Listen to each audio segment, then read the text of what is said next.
The air in the Maplewood Library was thick with the scent of old paper and dust, a comforting embrace that I often sought when the world outside felt too chaotic.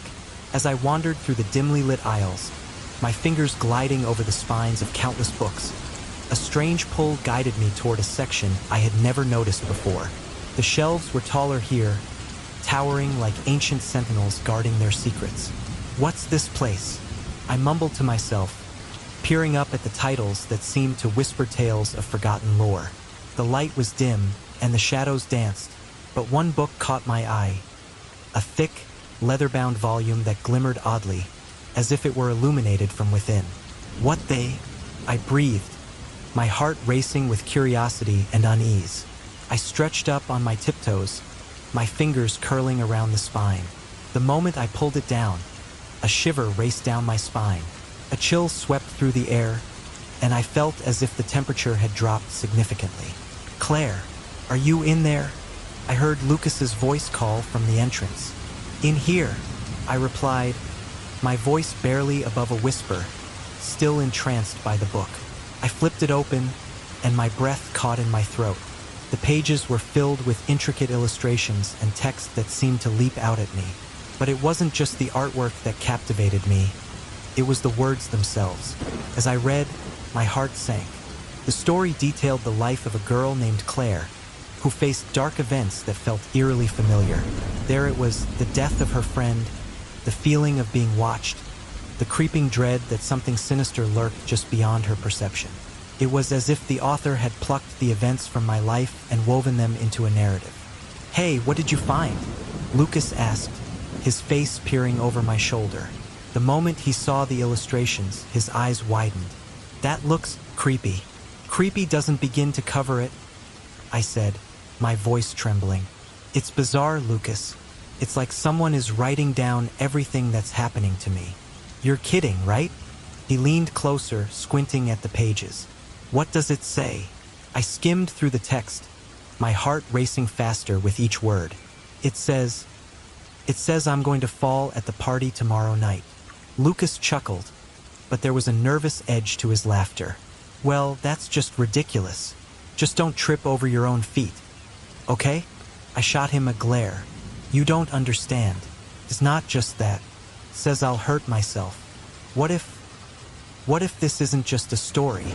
"Come on, Claire. It's just a book," Lucas said, trying to sound reassuring.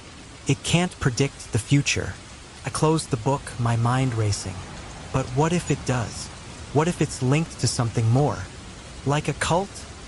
he joked, but I could see the concern in his eyes. "You're not seriously thinking about that, are you?" I hesitated, the shadows of doubt creeping in. "I don't know, Lucas. There's something about this book. It feels wrong. Let's just go. We can figure it out later," he suggested, but I felt rooted to the spot, my fingers tracing the embossed cover. "Just give me a moment," I said, flipping through the pages again, drawn in by the narrative that seemed to entwine itself with my reality. With each turn, the illustrations became increasingly grotesque, depicting scenes of darkness and despair. It was beautiful yet horrifying. Finally, I closed the book and shoved it under my arm. "Let's get out of here." As we left the library, the unease settled deep within me. The sun was beginning to set, casting long shadows that stretched across the pavement. Lucas chatted about plans for the party, but I could barely focus on his words. My mind was racing with the implications of what I had just discovered. "Are you even listening?" he asked, nudging me with his shoulder. "Yeah, sorry," I replied, forcing a smile. "Just thinking about that book. Maybe it's just a coincidence," he said, shrugging. "I mean, everyone has their own stories, right? Just because it has your name doesn't mean it's about you." I nodded, but the knot in my stomach wouldn't loosen. "I guess so." Later that evening, I sat in my room, the book open on my desk, its pages illuminated by the soft glow of my lamp. The soft rustle of leaves outside my window filled the silence, but I couldn't shake the feeling that I was being watched. I glanced outside, half expecting to see someone lurking in the shadows, but the street was empty. As I read deeper into the book, I felt a wave of nausea wash over me. The words began to blur, and I could almost hear a whisper echoing in the back of my mind, urging me to continue. I skimmed through the paragraphs, and then I froze. The next event was the party where I would fall. No, no, no, I murmured, panic rising. This can't be happening. I slammed the book shut, my heart pounding in my chest. I was tempted to throw it away, to burn it, to rid myself of the horror it contained. But a part of me was drawn to it, the need to understand what it all meant. Suddenly, I heard a knock on my door. "Claire? You okay in there?" Lucas called, concern evident in his voice. "Yeah, just tired," I replied, taking a deep breath to steady myself. "Want me to come in?"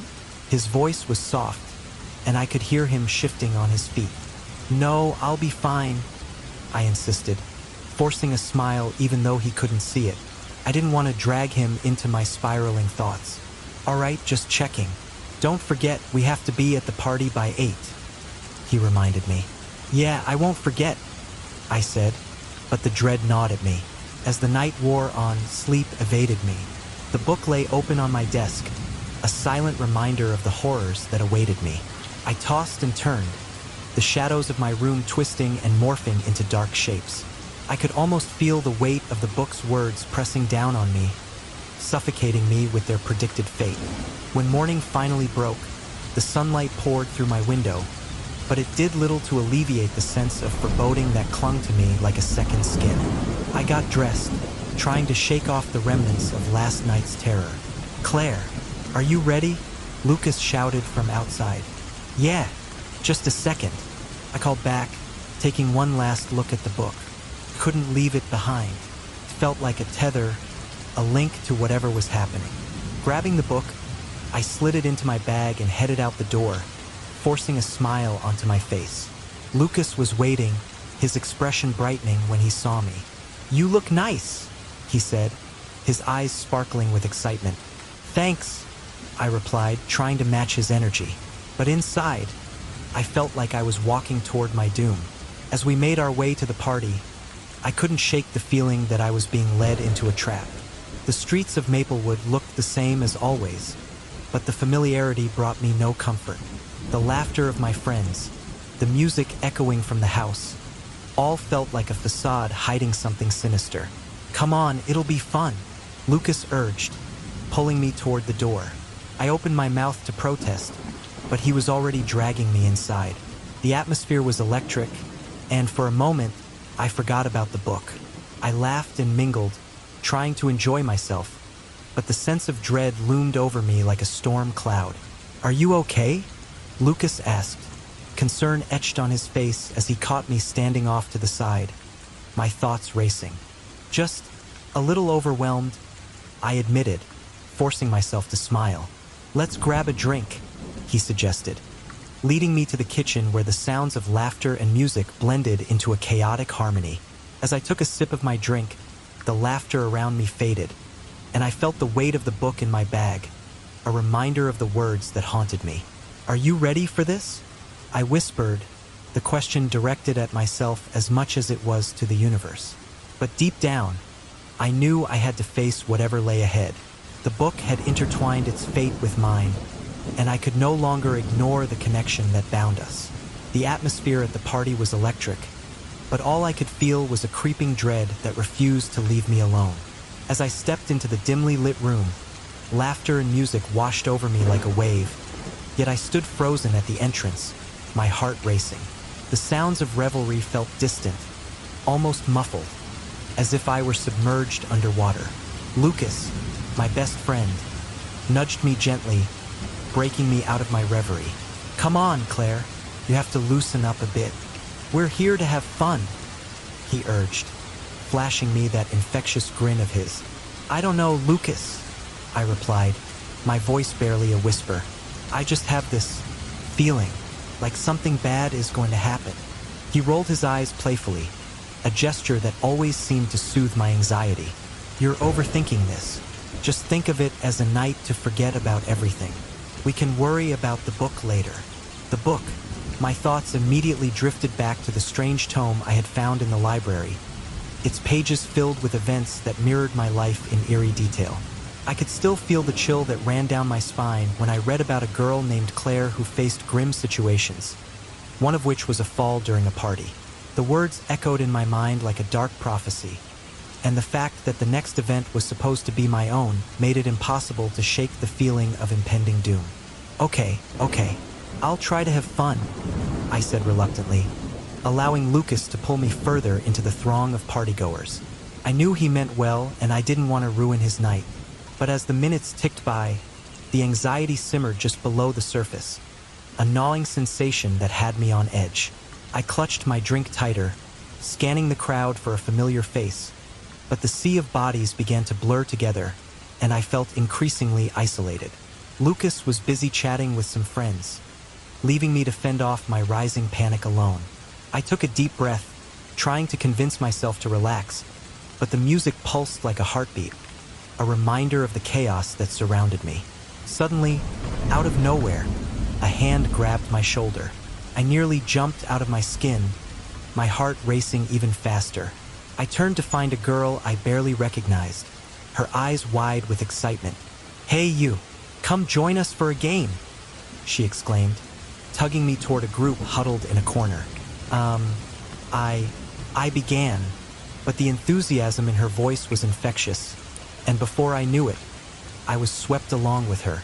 They had formed a circle, and I was pushed into the center, feeling exposed and vulnerable.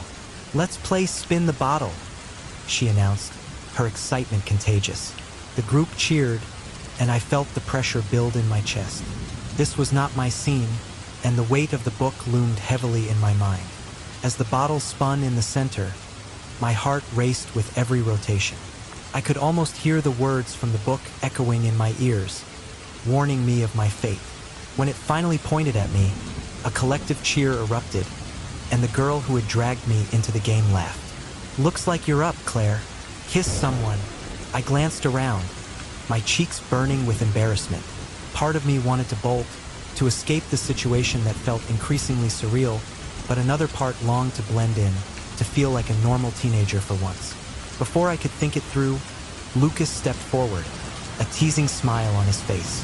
"All right, I volunteer as tribute," he declared, causing the group to laugh again. I rolled my eyes but couldn't help the smile creeping onto my face. Lucas always knew how to make me feel less anxious. As we leaned in to share a quick, friendly peck, I felt a momentary relief wash over me. Maybe everything would be okay after all. But then, in a split second, it all went wrong. I lost my balance, tripping over a stray shoe left carelessly on the floor. My heart dropped as I stumbled, trying to regain my footing. Time seemed to stretch as I felt myself falling, the laughter and cheers around me fading into an ominous silence. But the world tilted as I hit the ground hard, pain radiating through my body. I let out a gasp, the air knocked out of my lungs. I looked up, dazed, and saw the faces of my friends staring down at me, their expressions a mix of shock and concern. "Claire!" Lucas rushed to my side, kneeling beside me. "Are you okay? What happened?" I tripped. I stammered, my voice shaky. I glanced around, and my heart sank. It was as if everyone had known this would happen. They were staring at me with expressions that suggested they had anticipated my fall. "It's just a party, Claire. Get up," one of them urged, but I felt frozen in place, my thoughts racing. "Are you hurt?" Lucas asked, his brow furrowed with worry. "Do you need to go to the hospital?" "No, I'm fine," I insisted, pushing myself up slowly. But my heart was still racing, and I felt a sense of surrealism wash over me. It was as if I had just stepped out of a nightmare and into a reality that felt manipulated. "Did you see that?" I finally managed to say, looking at Lucas, desperation creeping into my voice. "It was just like in the book. They knew I was going to fall."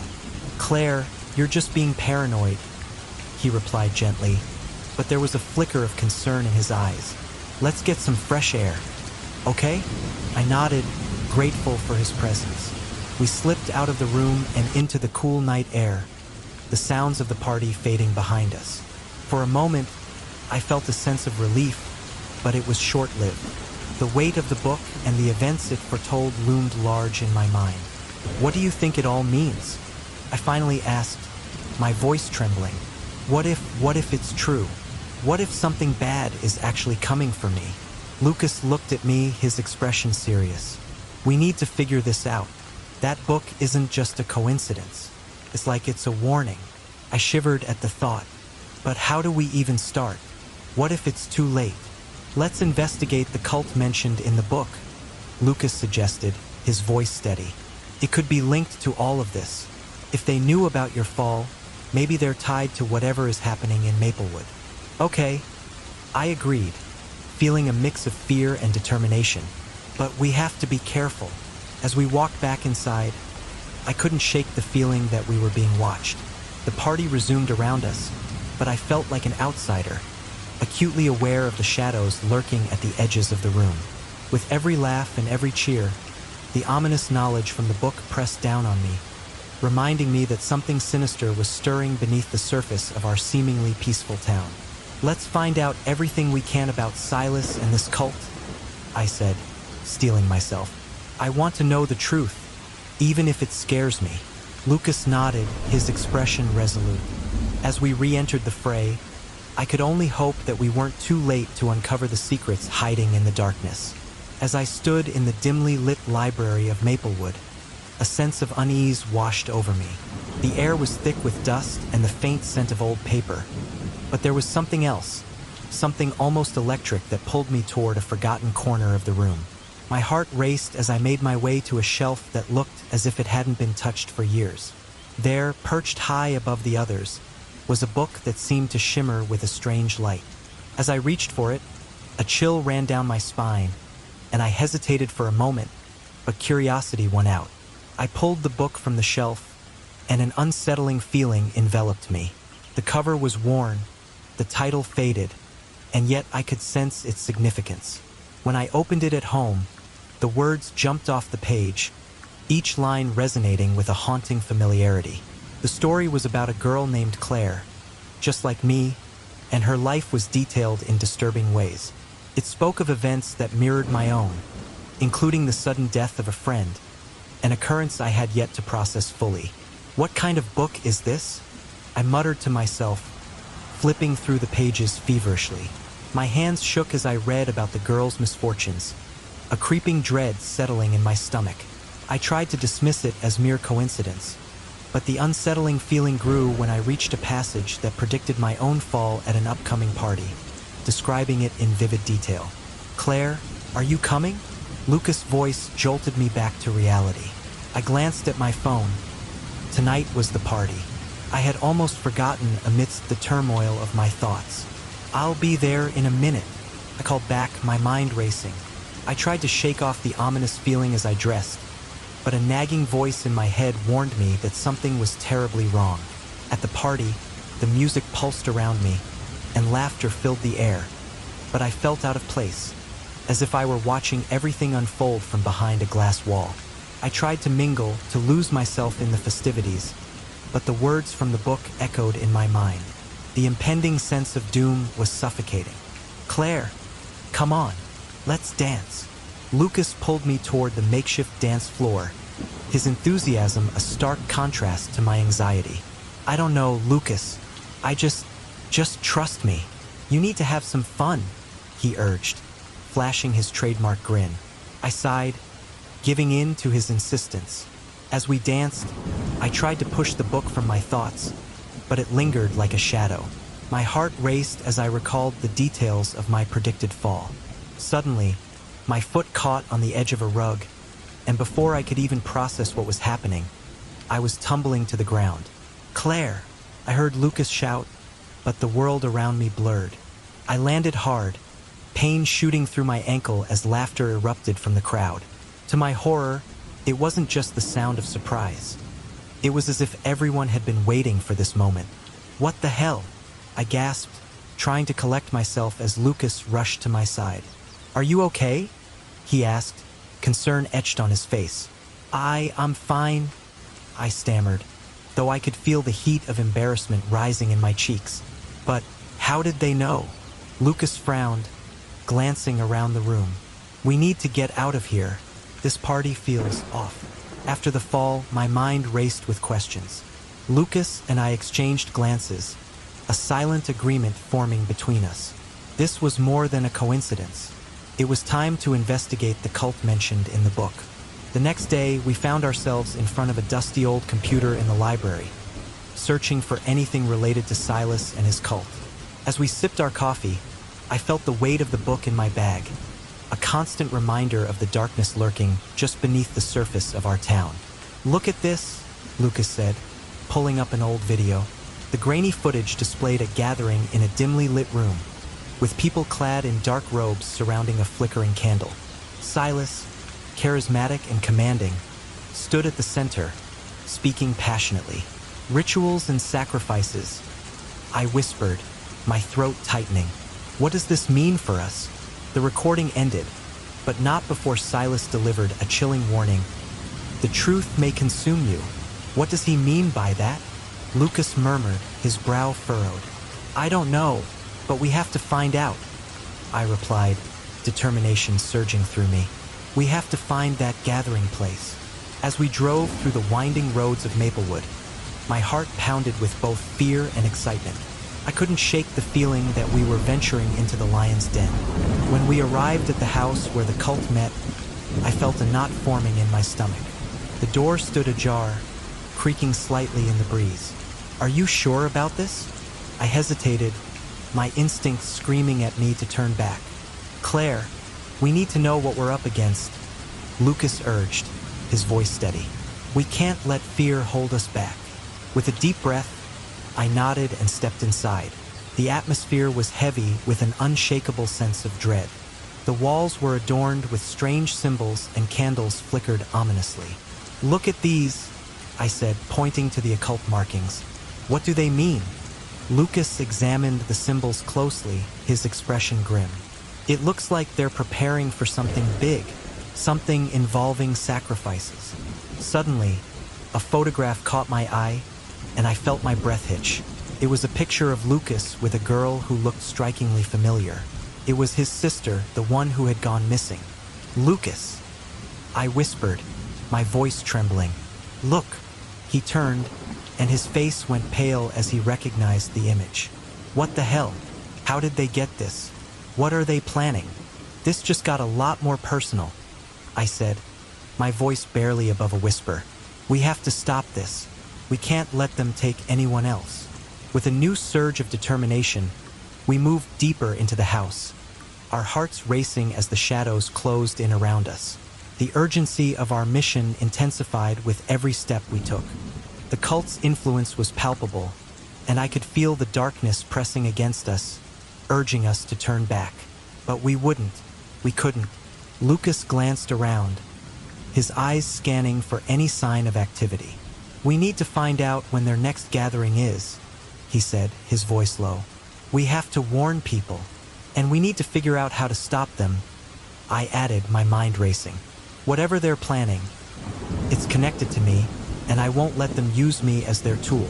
We moved swiftly, gathering any information we could find. The more we uncovered, the clearer it became that this cult was not just a small group of misguided individuals. They were deeply embedded in the fabric of Maplewood. The stakes were higher than I had ever imagined, and the threat loomed larger with each passing moment.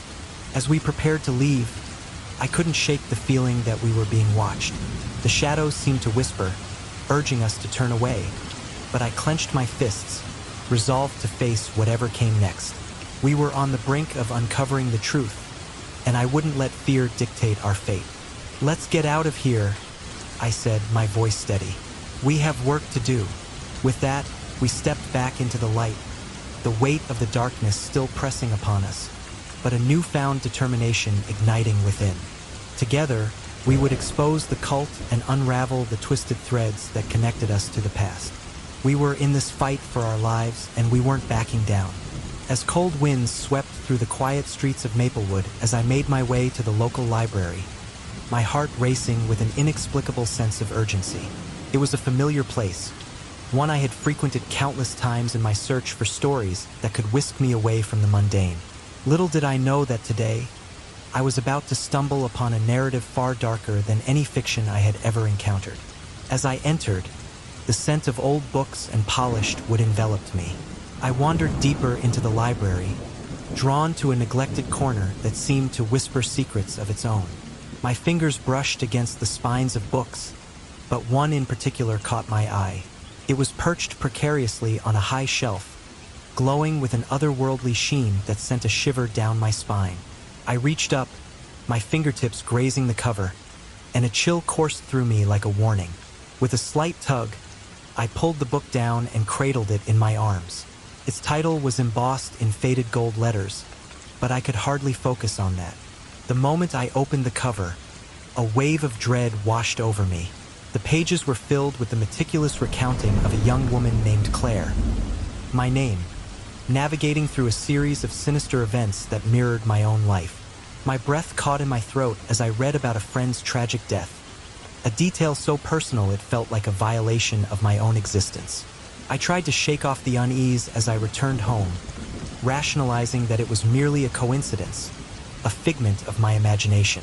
However, when I sat down to continue reading, my heart sank as I stumbled upon the next ominous prediction: my imminent fall at a party the following night. I closed the book, my mind racing with disbelief and fear, but deep down, I knew I could no longer ignore the chilling connection. The night of the party arrived, and I felt a knot of anxiety tightening in my stomach. The music pulsed through the air, and laughter echoed around me, but I couldn't shake the sense of impending doom. Lucas, my best friend, found me standing awkwardly by the punch bowl, my mind a turbulent storm of thoughts. "Hey, Claire, you okay?" he asked, concern etched on his face as he leaned closer. "I don't know, Lucas. I just have this feeling," I replied, my voice barely above a whisper. "Come on, let's have some fun. You can't let whatever's bothering you ruin this night," he urged, flashing me a reassuring grin. With great reluctance, I allowed him to pull me into the crowd, but the sense of dread loomed larger by the minute. As the night unfolded, I tried to lose myself in the moment, but the feeling of being watched became unbearable. I could sense it, the anticipation in the air, the way people's eyes flickered towards me, as if they knew something I didn't. And then it happened. I stumbled, my foot catching on the hem of my dress, and I felt myself falling, just as the book had foretold. The world seemed to slow down, my heart racing as I hit the ground. Pain shot through my ankle, but what struck me was the chorus of gasps and whispers that followed. It felt like the guests had foreseen it all, their faces painted with a mix of horror and intrigue. "Claire," Lucas shouted, rushing to my side. "Are you okay?" I winced, trying to shake off the shock. "I'm fine," I lied, though the embarrassment burned hotter than the pain in my ankle. But Lucas, they knew. They were waiting for it to happen. His expression shifted from concern to determination. "We need to find out more about this cult mentioned in your book. This can't be just a coincidence." The next day, driven by a mix of fear and curiosity, we began our investigation. The library yielded more secrets than I could have imagined. We stumbled upon an old recording discussing the cult led by a charismatic figure named Silas. His voice echoed through the dusty room, speaking of rituals and sacrifices. The final words sent chills down my spine. "The truth may consume you. Silas. He was the one at the party, wasn't he?" I murmured, piecing together the fragments of my memory. "He was watching me." Lucas nodded, his eyes narrowing.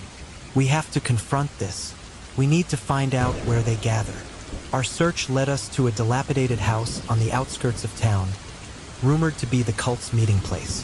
The door stood slightly ajar, as if inviting us in. I hesitated, a sense of foreboding washing over me. "Claire, we have to go in. We can't turn back now," Lucas insisted, his hand on the door. With a deep breath, I stepped inside, my heart pounding like a drum. The atmosphere was thick with secrets, and the walls seemed to pulse with a life of their own. Symbols adorned the surfaces, and in the center of the room stood an altar. My breath hitched when I noticed a photo pinned to the wall, Lucas with his sister, the one who had gone missing all those years ago. Lucas? I whispered, my heart aching for him. This is your sister. He stepped closer, his face a mixture of shock and determination. They've been lying to us all along. We need to get to the bottom of this. Our resolve strengthened, we began to dig deeper into the cult's history. That's when we met Sarah, an ex-member who had escaped the clutches of Silas.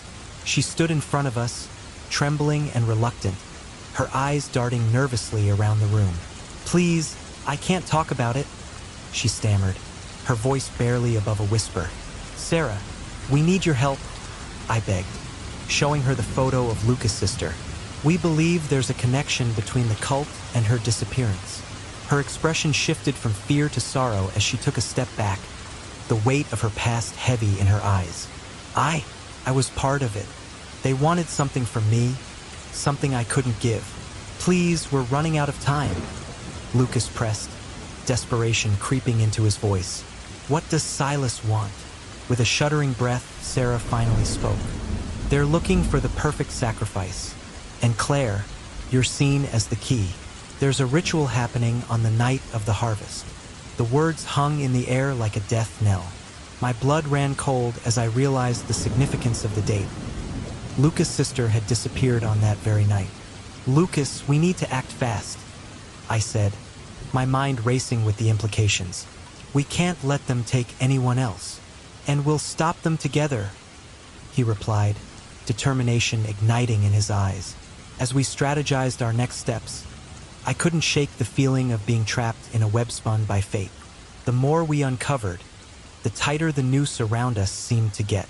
But there was no turning back now. We were entangled in a dark narrative, and only by confronting the truth could we hope to break free. The night was thick with tension as Lucas and I huddled in the dimly lit basement of my house, the air heavy with the scent of damp wood and fear.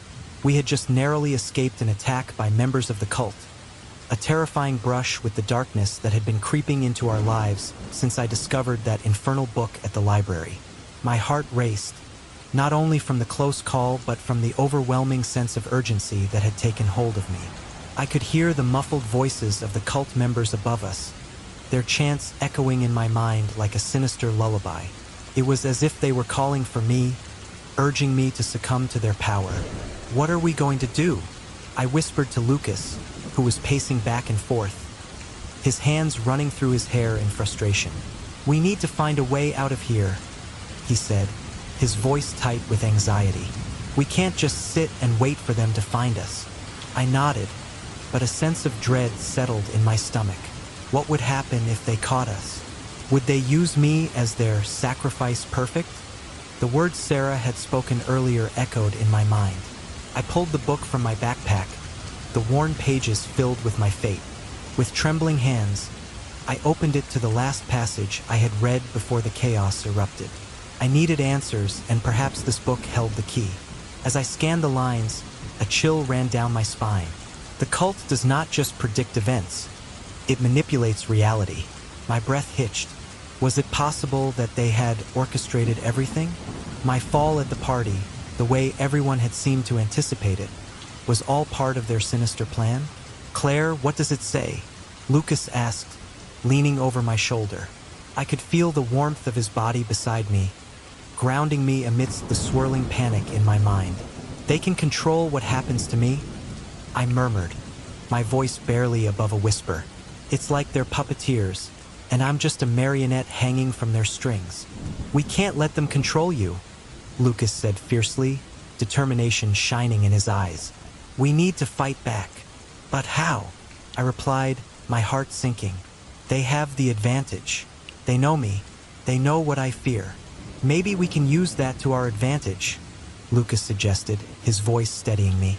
"If they think they have the upper hand, perhaps we can surprise them. We need to find a way to turn this around." Just then, a soft rustle interrupted our conversation. My heart stopped. I glanced toward the narrow staircase leading up to the main floor, the shadows dancing against the walls. "Did you hear that?" I asked, my voice trembling. Lucas nodded, his eyes wide with fear. It could be them. We fell silent, straining our ears to listen. The rustling grew louder, and I could hear footsteps approaching.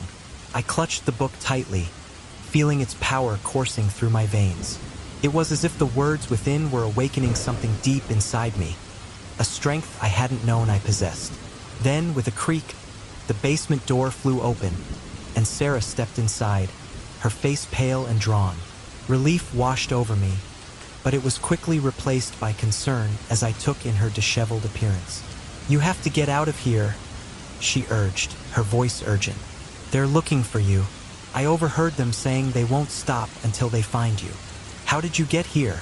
Lucas asked, his brow furrowing with worry. "I managed to slip away," she replied, glancing over her shoulder as if expecting someone to follow her. "But we don't have much time. We need to act fast." "What do we do?" I asked, my heart racing once again. "Follow me," Sarah instructed, leading us back toward the stairway. I found a way out, but we have to be quick and quiet. We climbed the stairs, and my heart raced with each step. When we reached the top, Sarah paused, peeking through the door. "It's clear," she whispered, pushing the door open with cautious determination. As we stepped into the living room, the house felt eerily quiet. The shadows seemed to loom larger, and I could almost sense the cult members prowling outside, searching for us. I glanced at Lucas, who looked just as apprehensive as I felt. "Do you think they know we're here?" I asked, my voice barely above a whisper. "I don't know," he replied, his jaw tense. "But we can't stay here much longer. We need to find a safe place." Sarah led us through the back door, and we slipped into the night, the cool air wrapping around us like a shroud. "Where do we go?" I asked, glancing around at the darkness that enveloped Maplewood. "There's a hotel just down the road," Sarah said, her voice low.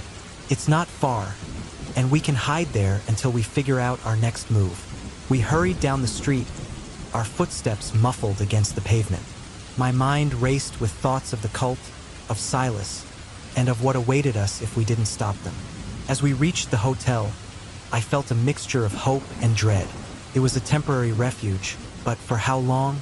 Once inside, we found a small corner booth in the dimly lit lobby, the air thick with the scent of stale coffee and worn upholstery. I could feel the weight of the book in my bag, a constant reminder of the stakes we were facing. "Sarah," I said, breaking the silence that had settled among us, "what else do you know about the cult? What do they want from me?" She sighed, her eyes filled with a pain that was all too familiar. "They believe you're the key to their power, Claire. They think you can unlock something they've been searching for, a connection to an ancient force that can amplify their rituals." "But why me?" I asked, confusion clouding my thoughts. "I'm just a girl. I don't have any special powers." "You don't understand," Sarah replied, her voice urgent. "Your family has a history with the cult. They've been watching you for years. They see you as the vessel through which they can achieve greatness. That's why Silas is so obsessed with you," Lucas added, his brow furrowing. "He thinks you can help him fulfill some twisted prophecy. But I don't want any part of that," I exclaimed, my heart racing. "I just want to live my life. I didn't ask for this." "I know," Sarah said gently, placing a hand on my shoulder. "But you have to understand that they won't stop until they have you. We need to find a way to confront them, to expose what they're doing." "Expose them how?" I asked, feeling lost in the chaos of it all. "We need to gather evidence, something that proves they're a danger to the community," Sarah suggested. "If we can do that, we might have a chance to rally others against them." Lucas nodded, determination flooding his features. "We can't let them take you, Claire. We'll find a way to stop them together." As we sat in that small hotel booth, a plan began to form in my mind. We weren't powerless. We had each other, and together we would face the darkness that threatened to consume not just me, but everyone in Maplewood. The night was thick with tension as Claire, Lucas, and I huddled in the dimly lit hotel room, the shadows dancing against the walls like the ominous figures of our nightmares. The flickering light of the lamp cast an eerie glow, illuminating Claire's face, which was a mask of determination and fear. We had escaped the cult's clutches for now, but I could feel the impending storm brewing within our minds. "Sarah, are you sure we can trust you?" Lucas asked, his voice tinged with skepticism. I could see the conflict etched on his face, the worry for his sister battling with the need to understand the truth behind the cult. "I know it's hard to believe," I replied, my voice steady despite the tremors within. "But I swear, I want to help you both. I've been through hell with Silas and the others. I know how they think and I know their rituals. Claire, they see you as the key. We need to act fast." Claire's brow furrowed as she leaned forward, her blue eyes piercing through the darkness. "What do you mean, the key? Why me?" The urgency in her tone was palpable, a reflection of the fear mingling with her fierce determination. "Because of your lineage," I began, my heart racing as I revealed the truth I had kept hidden for too long. "Silas believes that you possess a bloodline connected to the power they seek. They think you are the sacrifice perfecta, a perfect sacrifice to unlock something that could change everything." Lucas shook his head, disbelief washing over him. "But my sister, she's been missing for years. Why would they want Claire? What does this have to do with her?" "Your sister was taken because she was part of this too," I explained, my voice thick with emotion. "Silas is obsessed with the idea of power. He believes that by harnessing the right energy, he can transcend the limitations of our world. And Claire, you're part of that energy." The room fell silent for a moment as we processed the revelation. The weight of our circumstances hung heavy in the air, each of us wrestling with our fears. I could see Lucas grappling with the implications of my words, a storm of emotions swirling beneath his stoic facade. "What do we do now?" Claire asked, her voice breaking the silence. "We can't just sit here and wait for them to come after us. We need to find out more. We need to know what this ritual is and how to stop it." "Agreed," Lucas said, his resolve hardening. "But we need a plan. If Silas thinks Claire is the key, we have to use that to our advantage. We need to infiltrate their next meeting and gather evidence. Maybe we can find your sister in the process." I nodded, feeling a surge of hope. I still have contacts within the cult. There are others who are disillusioned with Silas and his methods. If we can reach out to them, they might help us expose him. We just need to be careful. As the hours passed, we strategized, mapping out our course of action. I could see the determination growing in Claire's eyes, a fire ignited by the need to uncover the truth. But there was also fear there, fear of what she might find, fear of the power that Silas wielded. "Sarah," Claire said suddenly, breaking my reverie, "you mentioned that Silas was your friend once. What happened? Why did he turn to the cult?" Her question hung in the air, heavy with the weight of memories that I knew were painful to relive. I took a deep breath, the memories flooding back like a tide. "We were inseparable as kids," I began, my voice softening. "Silas was brilliant, charismatic. We dreamed of changing the world together. But then he discovered the cult. He was drawn in by the promise of power, the allure of being more than just a man. I tried to pull him back, but he was too far gone. He believed that the ends justified the means." Claire listened intently, her expression shifting as she absorbed my story. "So he's not just a leader. He's a monster created by his own ambition." "Yes," I replied, pain lacing my words. "And the worst part is, I can't help but feel responsible. I should have done more to stop him. I should have seen the signs." Lucas placed a hand on my shoulder, a gesture of solidarity I desperately needed. "You're not to blame, Sarah. Silas made his choices. We need to focus on what we can do now."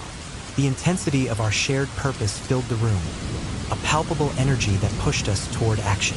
We spent the night piecing together our plan, gathering every scrap of information we could. I shared everything I knew about the cult's rituals, their symbols, and their beliefs, each detail a key that might unlock the door to our salvation. As dawn broke, casting a soft light through the hotel window, we made our final preparations. "We need to be cautious," I warned, my heart racing at the thought of what lay ahead. "Silas will be watching. He has eyes everywhere." Claire nodded, her expression resolute. "I'm ready," We can't let fear hold us back any longer. With that, we set out, our hearts pounding in unison. The streets of Maplewood felt different in the early morning light, quiet yet charged with an undercurrent of danger. We made our way to the abandoned house where the cult often gathered, our breaths shallow with anticipation. As we approached the dilapidated structure, I could feel the weight of history pressing down on us. "This is it," I whispered, glancing at Claire and Lucas. "We need to stick together. No matter what happens, we cannot let them separate us." Lucas nodded, his jaw set with determination. "We'll find a way to expose them. We have to." The door creaked ominously as we pushed it open, revealing a dimly lit room filled with shadowy figures gathered around an altar. My heart raced. I recognized the symbols etched into the walls, the sigils that had haunted my dreams. "Stay close," I urged as we stepped inside, our presence barely a whisper against the backdrop of their fervent chants. I could see Silas at the altar, his back turned to us, commanding the attention of the cult members. The air was thick with tension, anticipation crackling like electricity. We needed to act. "Look," Claire whispered, gesturing to a corner of the room where a figure stood, seemingly lost in a trance. "Is that Lucas's sister?" I breathed, my heart sinking. "We have to reach her." With a shared glance, we moved deeper into the shadows, our hearts pounding as we navigated through the throng of followers. The chants grew louder, reverberating through the air, wrapping around us like a shroud. "Silas," I called out, my voice breaking through the noise. "This ends now." The room fell silent as all eyes turned toward us, shock and confusion etched on their faces. Silas turned slowly, a wicked smile creeping across his lips. "Ah, the lost lamb returns," he crooned, the words dripping with mockery. "And you've brought friends." "Let her go," Lucas shouted, his voice fierce. "This isn't what you promised, Silas. You're only spreading pain." Silas laughed, a chilling sound that echoed off the walls. "Pain is a necessary sacrifice, dear boy. It's through suffering that we achieve enlightenment." And Claire, he turned to her, eyes glinting with malice, "will be the key to our ascension." "No!" Claire screamed, her resolve igniting. "I won't let you manipulate me. I won't be part of your twisted games." As she stepped forward, the cult members began to murmur, uncertainty creeping into their ranks. I seized the moment, pushing forward with Lucas by my side. "Look around you," I cried, gesturing to the faces filled with doubt and fear. "This isn't power, Silas. This is control, and it's time for it to end." For a moment, the room hung in silence, the tension thick enough to cut with a knife. The cultists exchanged uneasy glances, their loyalty wavering. But Silas, ever the master manipulator, stepped forward, his voice low and soothing. "Don't listen to them," he urged, his charisma enveloping the crowd once more. "They want to destroy what we've built. They want to take away your chance at greatness." But Claire stood firm, her voice rising above the din. "You're not offering greatness. You're offering chains. We're here to break them." As the words hung in the air, I could see the shift in the crowd. Doubts began to surface, whispers of dissent rippling through the ranks. I felt a surge of hope, a glimmer of possibility that we might just turn the tide. "Lucas, we need to get to her," I said urgently, nodding toward his sister. "Now." Together, we moved toward the altar, our hearts pounding in unison. I could feel Silas's gaze burning into us, his fury palpable as he realized his grip was slipping. "Stop them," he roared. But the cult members hesitated, caught between their leader's command and the emerging truth before them. I reached out, grasping Lucas's sister's hand as we pulled her from the throng. "We're here for you," I whispered, hoping to break through the fog that surrounded her. But as we turned to escape, Silas's voice, the air was thick with tension as Lucas, Sarah, and I arrived at the old barn where the cult was scheduled to meet for the harvest night ritual. A chill ran down my spine, a blend of fear and determination coursing through me. I could almost feel the weight of the book in my backpack, its pages filled with foreboding prophecies that now seemed to guide our every step. Are you sure about this? Lucas asked, glancing nervously at the dimly lit structure. His brow furrowed, and I could see the worry etched across his face.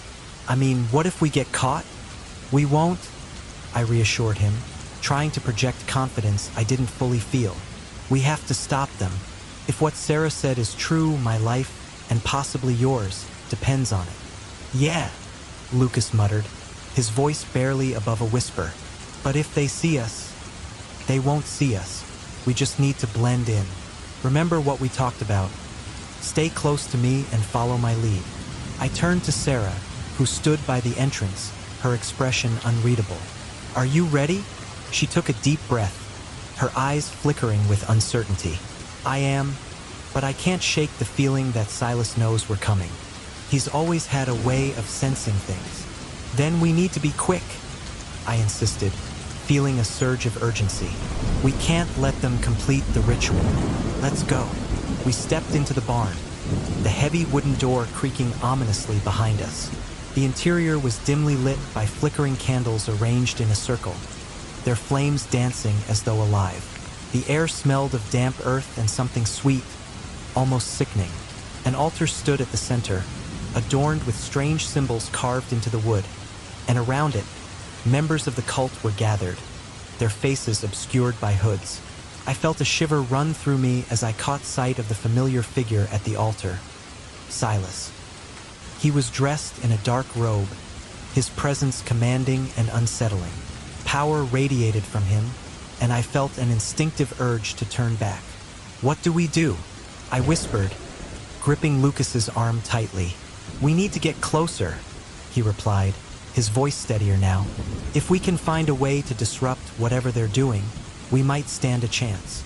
Nodding, I pushed through the crowd, trying to remain inconspicuous. The members of the cult were chanting in unison, their voices a low, hypnotic murmur that sent a wave of dread through me. I glanced at Lucas, who was scanning the area for any sign of his sister. I could see the determination in his eyes, a fierce longing to find her, fueled my own resolve. Look, Sarah pointed to the side, where a narrow gap in the barn wall revealed a dimly lit storage room. Maybe we can find something in there to use against them. Let's check it out, I said. We slipped away from the chanting crowd, moving quickly but quietly into the room. Inside, the light was dim, illuminated only by the flickering glow from the candles outside. Shelves lined the walls, filled with dusty old books and strange artifacts. Do you think any of this could help? Lucas asked, running his fingers over the spine of a tattered book. Maybe, I replied, scanning the room. My heart raced as I noticed a collection of small, jagged stones gleaming on a nearby shelf. Those look like they could be used for something. We could throw them to create a diversion. Good idea, Sarah said, grabbing a handful of the stones. Let's get back before they notice we're gone. As we crept back into the main area of the barn, the chanting grew louder, the air thickening with a palpable energy. I could feel my heart pounding in my chest, a wild rhythm that matched the rising intensity of the ritual. Silas stood at the altar, his arms raised high, as he called upon the dark forces he believed would grant him power. Now, I whispered urgently to Lucas and Sarah. We tossed the stones toward the edge of the gathering, causing a loud clattering sound as they hit the ground. Gasps and whispers erupted from the cult members, their focus shifting momentarily. Look over there, I shouted, pointing toward the disturbance I had created. It's just a distraction. As they turned to investigate, I grabbed Lucas's arm and pulled him toward the altar. We have to disrupt whatever he's doing. Silas's eyes narrowed as he caught sight of us. You dare interrupt the ritual? His voice was low and menacing, sending chills down my spine. You are too late, child. You have no idea what you're meddling with. Ignoring his taunt, I stepped forward, my voice steady despite the panic swirling inside me. You're not going to sacrifice anyone tonight, Silas. This ends now. He laughed, a cold, cruel sound that echoed throughout the barn. And what makes you think you can stop me? You are nothing but a pawn, just like the others. No, I replied, feeling a surge of defiance rise within me. I am not your pawn. I am the one who will bring this to an end. I could feel the book's energy coursing through me, its words whispering in my mind, urging me to take control. Lucas stepped beside me, his jaw set with determination. We're not afraid of you or your cult. We know the truth now, and we'll expose you. Silas's expression shifted, a flicker of uncertainty crossing his face. You think you can change the course of fate? You're nothing without the power I've harnessed. In that moment, I felt a rush of anger and clarity. The only power you have is the fear you instill in others. But fear can be broken. I reached into my backpack, my fingers brushing against the book, feeling its weight and the knowledge it contained. Stop her, Silas commanded, but the cult members hesitated, glancing at each other, uncertainty creeping into their ranks. Now, Lucas, I shouted, feeling adrenaline surge through me. Distract him. Without hesitation, Lucas lunged forward, shouting, "You're a fraud, Silas. You're manipulating everyone." His voice rang out with conviction, and I could see the cultists' resolve wavering. I seized the moment, clutching the book tightly. "You've underestimated the truth." I began reciting an incantation I had memorized, words flowing from my lips as if they were my own. The air crackled with energy, and I could feel the power building around me. "Stop her!" Silas yelled, panic evident in his voice as he tried to regain control over his followers. But it was too late. The energy surged, enveloping me in a warm glow. The cult members were drawn to the light, their faces filled with confusion and fear. I could see the shift in their expressions as they began to awaken from the trance Silas had cast over them. "Silas," I called out, my voice stronger than I had ever felt. "Your reign of manipulation ends tonight. You will not take anyone else." The words resonated through the barn, echoing off the walls and shaking the very foundation of the cult's power. As I continued to recite the incantation, I could feel the darkness that had suffocated the barn beginning to lift. The candles flickered violently, their flames sputtering as they fought against the energy I was releasing. Silas staggered back, his eyes wide with disbelief. "No!" he screamed, his voice dripping with desperation. "You cannot do this. I am the chosen one. You were never chosen," I retorted, my heart racing as I focused on the incantation, channeling all my fear and anger into the words. "You chose power over people, and that choice is what will destroy you." With one final surge of energy, I finished the incantation, and a blinding light erupted from the altar, engulfing the entire barn. I felt the warmth spread through me, a sense of liberation washing over me as the shadows began to dissipate. As the light enveloped us all, I caught a glimpse of Lucas, his expression a mix of awe and determination. I knew we were close to breaking the hold Silas had over his followers, but the battle was far from over. I could still feel Silas's dark energy lingering, desperate and angry, but I also felt the strength of everyone around me, united against the darkness. "Together," I whispered to Lucas, a silent pact forming between us. I could see Sarah standing beside him, her eyes filled with newfound resolve. "We can do this. We just need to believe. Let's end this," Lucas replied, determination igniting in his voice. As the light continued to expand, I knew deep down that the truth would reveal itself, and we would confront the darkness together. The air was thick with an almost palpable tension as I stepped into the candlelit chamber, the flickering flames casting eerie shadows on the stone walls.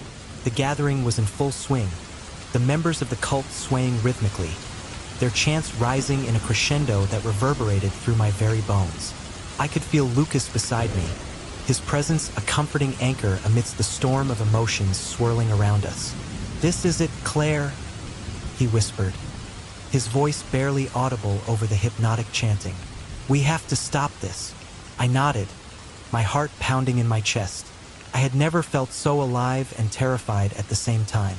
The weight of destiny rested heavily on my shoulders, and I could practically hear the echoes of the book in my mind, mapping out the path I had to take.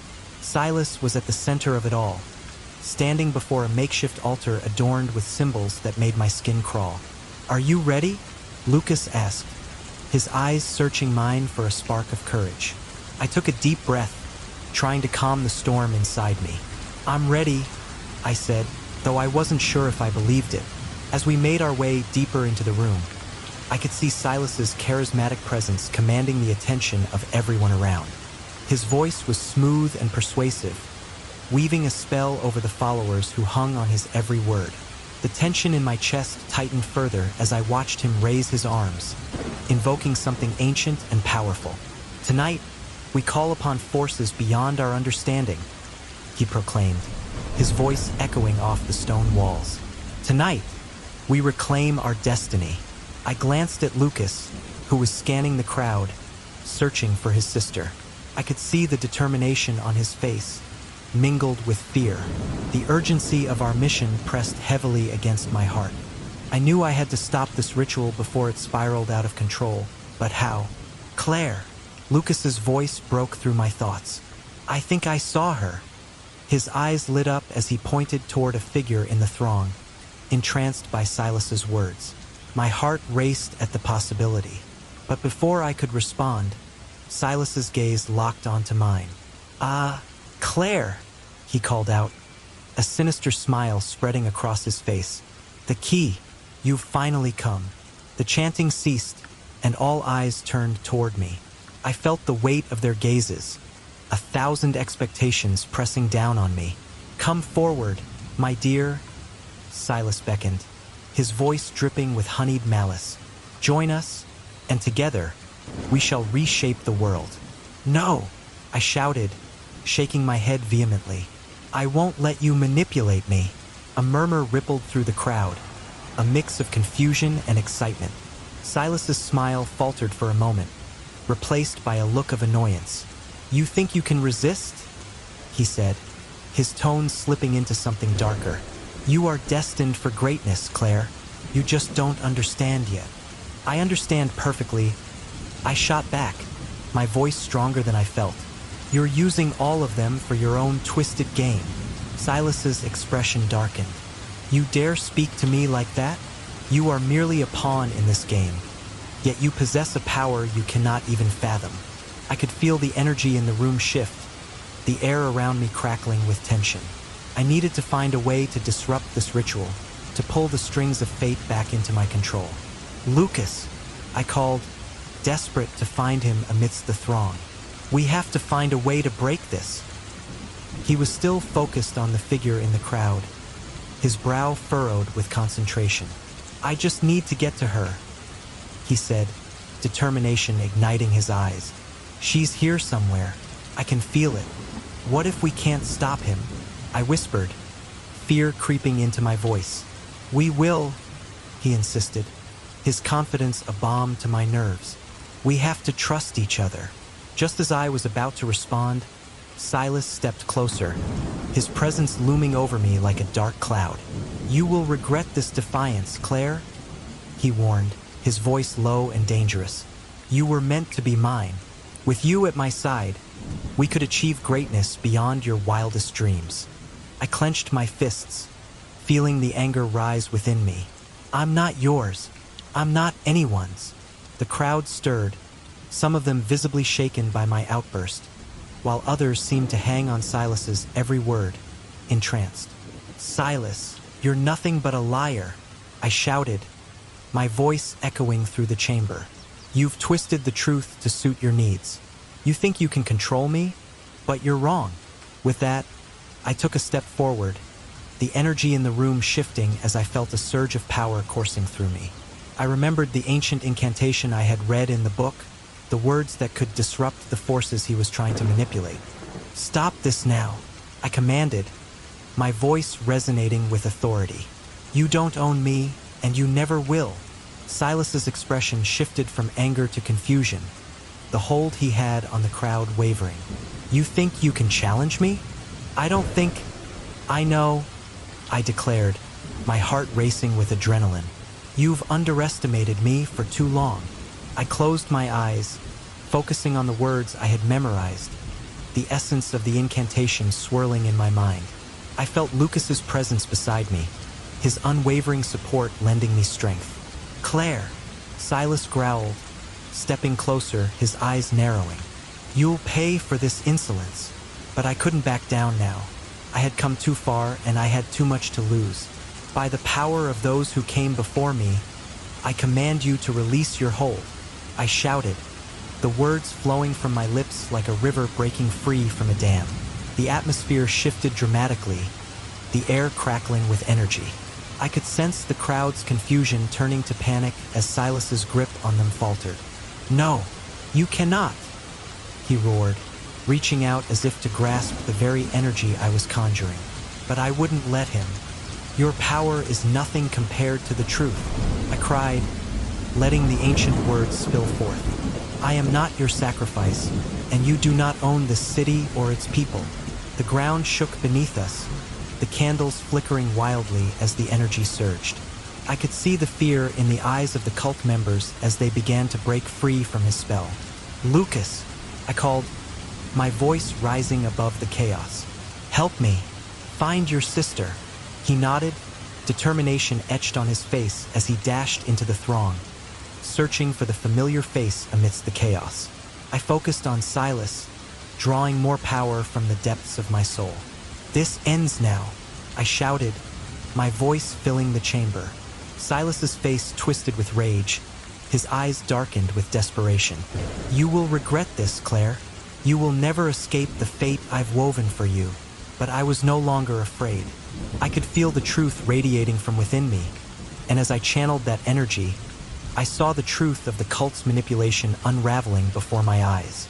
"Your fate is not mine to claim," I declared, the words pouring out of me like a torrent. And in that moment, I felt the tide turning. The cult members began to awaken, their eyes filled with confusion as they shook off the haze of Silas's control. "Claire," I heard Lucas's voice calling from the crowd. "I'm almost there. Keep going," I urged, my focus unwavering. "We're breaking this." As the energy surged, the very fabric of the ritual began to unravel, the symbols around us flickering and dimming. Silas's face turned pale, realization dawning upon him as he grasped the gravity of his impending defeat. "No, you will not take this from me," he screamed, launching himself toward me, desperation fueling his every movement. But I stood firm, unwavering in my resolve. "Your time is over, Silas," I declared, the energy crackling around me, illuminating the chamber with a fierce light. "You will not control me any longer." With one final surge of power, I unleashed the energy I had gathered, sending a shockwave through the room. The candles extinguished in an instant, plunging us into darkness for a heartbeat before the light erupted around me, blinding in its intensity. As the light enveloped me, I felt a sense of freedom wash over the space, the chains of manipulation shattering into countless pieces. I could hear the cult members gasping, the sound of awakening filling the air. And then, in the midst of it all, I felt Lucas's hand grasp mine, anchoring me to reality as we faced this darkness together. "We can do this," he whispered, his voice steady amidst the chaos. "We're not alone." I nodded, feeling the bond between us strengthen, our shared determination illuminating the path forward. Together, we would break free from the shadows that had loomed over Maplewood for far too long. As I stood there, my heart racing with adrenaline and hope, I knew that this confrontation with Silas was just the beginning. The truth was on our side, and we would fight for the freedom of our city and the lives. The air was heavy with anticipation as Claire and I pushed through the crowd gathered for the cult's ritual. Flickering candles cast eerie shadows across the faces of the followers, their expressions a mix of fervor and trance. I could feel the tension crawling up my spine, the weight of what was about to unfold pressing down on me. My heart raced as I scanned the room, searching for any sign of my sister amidst the throng of believers. Their eyes glazed over as they chanted in unison. "Claire, are you sure about this?" I whispered, glancing sideways at her. She was resolute, her jaw set with determination, the book clutched tightly in her hands. "I have to do this, Lucas. If I don't stop them now, who knows what will happen?" She took a deep breath, her eyes narrowing as she zeroed in on the altar at the center of the room. "We've come too far to turn back now." I nodded, though doubt gnawed at my insides. The night was slipping through our fingers like sand, and with every passing moment, I could feel the cult's energy rising, pulsing in a rhythm that echoed my own racing heart. The atmosphere was thick with the scent of incense and something else, a metallic tang that made me uneasy. As we edged closer to the altar, I caught sight of the figure standing before it. Silas. He was commanding, his voice smooth and hypnotic as he guided the followers deeper into their trance. I could see the way they swayed, lost in his words, and it sent a chill down my spine. Claire's grip on my arm tightened. "There, look," she said, her voice barely above a whisper. I followed her gaze, my breath hitching in my throat as I spotted a familiar face among the followers. A woman with long dark hair and a vacant expression. My heart plummeted. "Lucas!" Claire's voice broke through my thoughts. "Do you see her? It's her. It's my sister," I cried out, my voice rising with panic. "She's here. Stay focused," Claire urged, pulling me back. "We need to find a way to disrupt the ritual first. She's not in her right mind." I swallowed hard, my mind racing. I couldn't lose her again, not like this. But Claire was right. We had to act before it was too late. I could feel the tension in the air, a palpable energy that seemed to thrum with every word Silas spoke, and I knew we had to break the spell he had over them. "Claire," I said urgently, "what's the plan?" She took a deep breath, her eyes darting around the room. "I think I can counter his words with an invocation from the book, but I need to get close enough to the altar." "All right," I agreed, my resolve hardening. "Let's do this." We moved through the crowd, trying to stay inconspicuous, but I could feel the eyes of the cultists on us, as if they could sense our intent. Each step felt like we were moving through molasses, the air thick with dread and uncertainty. As we neared the altar, I could hear Silas's voice rising in intensity. "And as the moon reaches its zenith, we shall summon the powers that bind us. The chosen one will rise, and the sacrifice will secure our dominion over this realm." I could see Claire's face pale as he spoke those words, her determination flickering like a candle in the wind. "We have to hurry," she urged, her voice low and urgent. Just then, Silas caught sight of us, and a predatory smile spread across his face. "Ah, the girl with the book and her companion. Come forth, my dear Claire. Your destiny awaits." The crowd parted as we stepped forward, the followers now fixated on us, their expressions shifting from reverence to something darker. I could feel the weight of their gazes, a collective pressure that threatened to crush me. "Silas," Claire called out, her voice steady despite the chaos around us. "You won't get away with this. I won't let you manipulate me or anyone else ever again." His laughter echoed through the chamber, a chilling sound that sent shivers down my spine. "Oh, but you misunderstand, Claire. You are not here to resist. You are the key to our power, the vessel through which the old gods will return." "No!" I shouted, stepping forward. "You're a monster, Silas. You've taken too much already." He raised an eyebrow, amusement flickering in his eyes. "And yet you stand here, desperate to save your sister, just as I predicted. You see, I have seen the threads of fate, and they have led you right into my hands." "Enough games," Claire shouted, her voice ringing out with strength. She opened the book, her fingers trembling slightly as she found the passage she needed. "I will not be your puppet." As she began to recite the invocation, I could feel the atmosphere shift. The energy in the room crackled, and the followers began to stir, confusion creeping into their trance-like state. Silas's expression darkened, his eyes narrowing as he realized what was happening. "No, you cannot break the incantation," he roared, his voice filled with fury. "You will regret this, Claire." But Claire pressed on, her voice rising above his, resonating with power as she recited the ancient words. I could see the energy swirling around her, a luminous aura that began to push back against Silas's influence. "Lucas," she called out, her eyes locked onto mine. "Help me. We need to break this hold." I nodded, my heart pounding in my chest. I reached for her hand, feeling the warmth of her skin against mine. I'm here, Claire. I won't let you do this alone. Together, we stood against the tide of darkness that Silas represented. I could feel the pull of the cultists' energy, their chants growing louder as they struggled against the awakening realization of their own bondage. Resist. You must resist. I shouted to the crowd, willing them to fight against the grip of Silas's control. Claire's voice was strong, unwavering. You are not alone. You have the power to break free from this. We are not sacrifices. We are more than that. The atmosphere shifted again, a wave of energy washing over us as the followers began to awaken from their stupor. Their eyes clearing as they turned to look at us, confusion etched on their faces. What is happening? One of the cult members murmured, glancing around as if waking from a dream. Silas's fury intensified. You will obey me. I command you, he bellowed, but his voice wavered as the followers began to turn away from him. Silas, your power is crumbling, Claire declared, her voice steady, pushing through the chaos. You will not control us any longer. As the last word left her lips, a shockwave of energy erupted from the altar, rippling through the crowd. I could feel it surge around us, a powerful force that pushed against Silas and his followers, creating a barrier that protected us from his dark influence. Stop this! You cannot do this to me!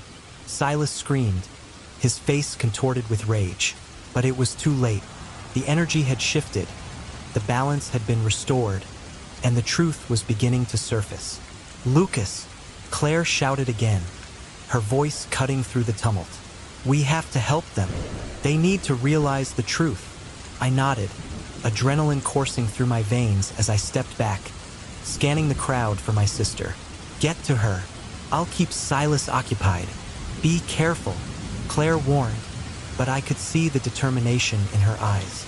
She was ready to face whatever came next.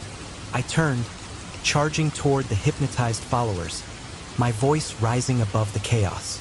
You don't have to listen to him. Remember who you are. You are not his slaves. As I reached the edge of the altar, I could see my sister, tranquil and yet lost, her eyes vacant as she swayed with the rhythm of the cult's chant. I reached out to her, desperation clawing at my throat. Please, Sarah, you have to fight it, I cried, pushing through the throng of people. Come back to me. But her expression remained blank, her body moving as if controlled by invisible strings. I felt a surge of anger and fear, memories flooding my mind. Our childhood, the laughter, the bond we shared. I couldn't lose her again. Sarah, I shouted again, my voice breaking. Fight! I'm right here. You're stronger than this. With each word, I could see a flicker of recognition in her eyes. The spell was weakening, and I could feel it. She was starting to break free. Lucas? She murmured, her voice a soft whisper that cut through the fog. Is that you? Yes, it's me. You have to break the hold. Fight it, I urged, reaching out to grasp her shoulders. Just then, a surge of energy erupted from behind me, drawing my attention back to Claire. She stood at the altar, her presence commanding as she continued to recite the invocation, her voice resonating with ancient power. The cultists, now fully aware of the conflict, began to stir. Confusion and fear rippled through them as they looked from Claire to Silas, the truth seeping into their minds. I could see the moment they began to question their loyalty, doubt creeping into their expressions. As the air was thick with tension, a palpable energy that coursed through the room as I stood before Silas, the man who had orchestrated so much pain and fear in Maplewood. I could feel the weight of the ancient book in my hands, its pages whispering the secrets of the past, urging me to confront him. It was as if the very history of our town was converging on this moment, intertwining my fate with that of Silas and the cult he had built around himself. You think you can stop me, Claire? Silas sneered, his eyes gleaming with a manic intensity. You're just a child playing with forces you cannot begin to comprehend. I swallowed hard, my heart racing. I'm not a child, Silas, and I'm not here to play. I'm here to end this. My voice trembled, but I forced myself to stand tall. The flickering candlelight cast eerie shadows around us, illuminating the faces of the cult members who surrounded us, their expressions a mix of fear and fervor. You truly believe you can turn against your own blood? Silas's voice dripped with contempt. You have no idea what you're up against. The power I wield is beyond your understanding. Blood. The word sent a shiver down my spine. In that moment, a memory flickered in my mind. A photograph from my childhood. My father, standing with a group of men, laughing, his arm draped around Silas. I had always known him as a family friend, but now the connection felt sinister. I took a deep breath, the truth dawning on me like a harsh light cutting through darkness. You're not just a leader of a cult, are you? You're my father's brother. My voice broke slightly, the realization heavy on my chest. You've twisted everything he stood for. Silas's face contorted in rage, but there was a flicker of something else. Fear? You don't know what you're talking about. Your father abandoned us for a life of mediocrity. He was weak, and now you will pay for his mistakes. Silas, I pressed, feeling the tremor of power stirring within me. You're wrong. My father was never weak. He chose love over your twisted ambition. I raised the book, feeling its energy coursing through my veins. And I will not let you continue this cycle of manipulation and fear.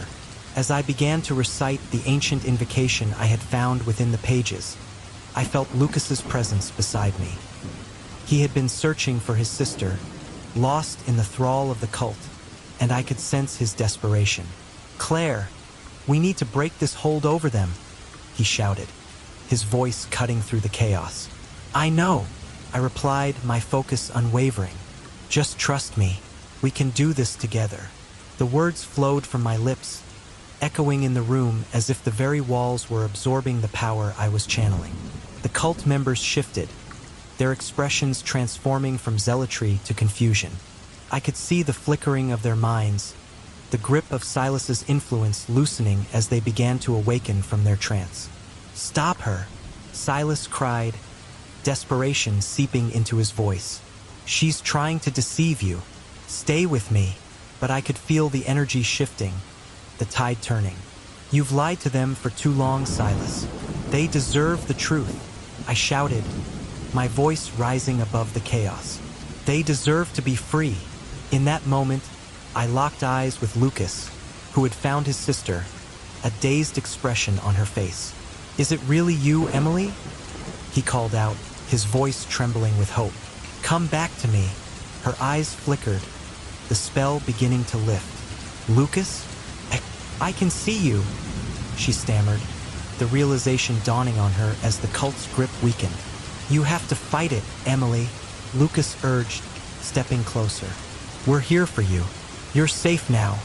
As the invocation reached its crescendo, I could feel Silas's power waning. No, you cannot break this, he bellowed, his fury erupting like a tempest. You will regret this, Claire. Regret? No, Silas. I'll finally be free, I replied, channeling the energy of the book, feeling the connection between the past and present solidifying. The stories within its pages were no longer just words. They were the lifeblood of Maplewood, the truth that had been buried beneath layers of deceit. Suddenly, the room erupted into chaos. The cult members began to awaken, their eyes clearing as they blinked in confusion. Whispers of doubt spread among them, the fabric of Silas's control unraveling before my eyes.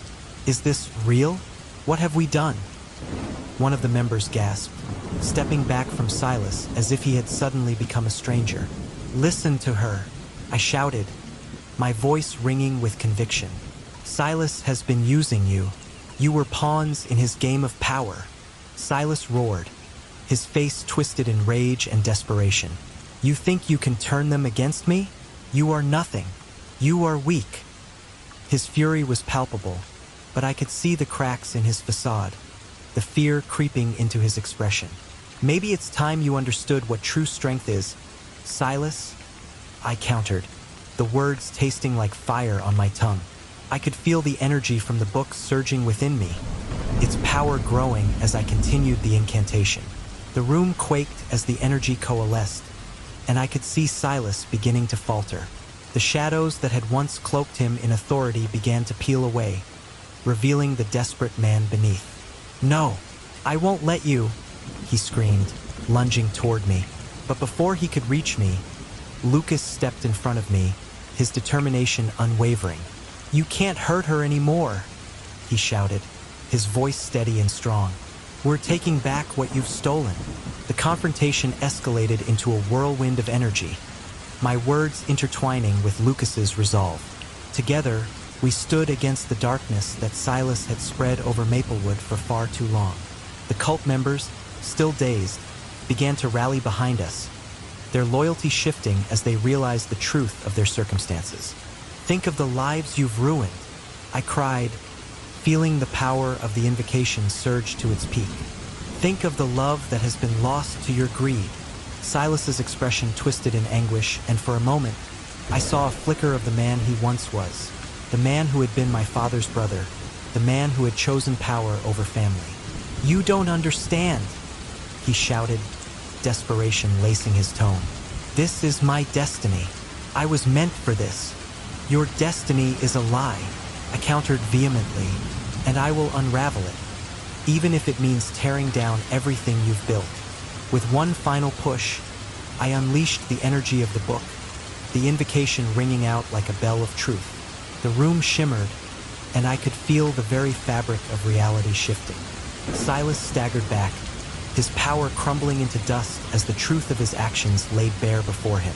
As the light enveloped us, I felt a release, a liberation of all the pain and suffering that had been inflicted upon our town. The cult members gasped, awakening fully to the truth, their eyes wide with horror and realization. "Claire!" I heard Lucas call, his voice cutting through the haze. "Look!"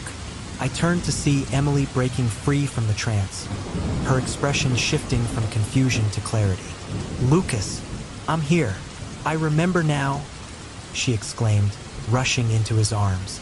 The bond between them was electric, a reminder of the power of love and connection in the face of despair.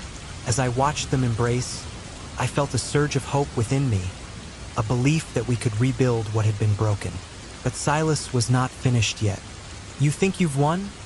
he spat, his voice filled with venom. "This isn't over, Claire. I will come back. I will reclaim my power." "You can try," I replied, my voice steady despite the chaos around us. "But know this, your time is over. Maplewood will rise from the ashes of your tyranny, and we will fight back." With that declaration, I finished the invocation, the energy exploding outward like a shockwave, enveloping Silas and the remnants of his cult. The air crackled with electricity, and for a brief moment, I felt as if time itself paused, the past and present converging into a single, powerful heartbeat. As the light faded, I looked around at the faces of the former cult members, now free from his grasp. Confusion and fear lingered in their eyes, but beneath it, I could see the flicker of hope igniting. "Together, we can rebuild," I said, my voice resonating in the silence.